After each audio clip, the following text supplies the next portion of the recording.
오늘 새벽엔 올겨울 들어 온도가 가장 많이 내려가 꽤 추웠지만 정오가 되자 따뜻한 햇살이 내리쬐고 있다. 겨울이 되면 농장동물들이 가장 힘들어하는 부분은 추운 날씨가 아니라 물을 제대로 먹지 못한다는 것이다.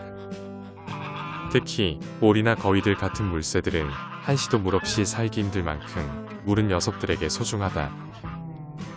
기억할지 모르겠지만 이곳은 거위들을 위해 만들었던 커다란 웅덩이가 있던 장소다.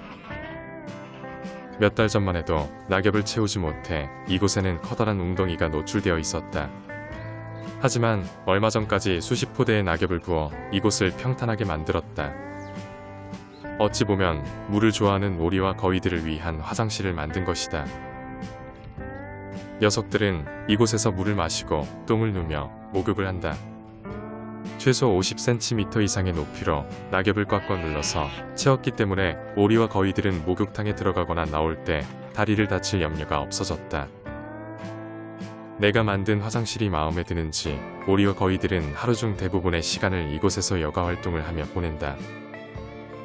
의도한 것은 아니지만 화장실 덕분에 맹금류가 오리들을 사냥하는 게 굉장히 어려워졌다. 매가 나타나면 오리들이 가장 먼저 하는 행동이 거위 무리가 있는 곳으로 달려오는 것이다. 얼마 전 매 한 마리가 저공비행으로 오리 무리에게 접근한 적이 있었는데 그때 근처에 있던 거위 무리들이 양날개를 펼치며 큰 소리로 소리를 질렀다.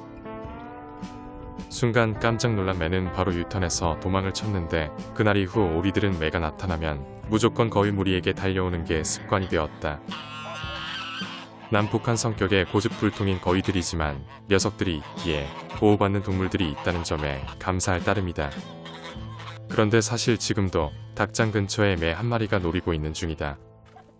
녀석은 하루에도 수차례 이곳 농장에 방문해 먹잇감을 노리다 매가 나타나면 도망을 친다.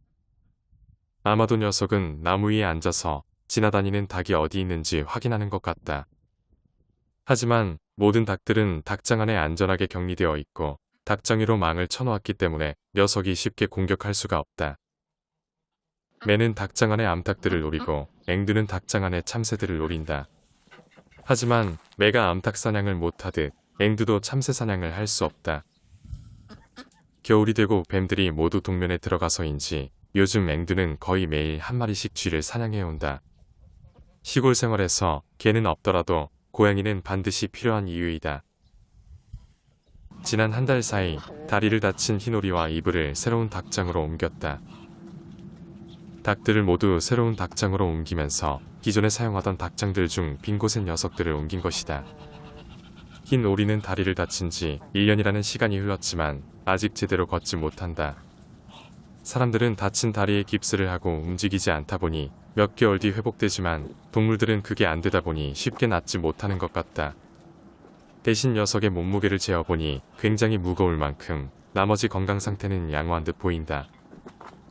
청년 머스코비들은 이제 태어난 지 4개월이 되어가고 있고 라나는 코난과 함께 무리를 이루며 녀석이 그토록 원하던 완벽한 가족을 만든 듯하다.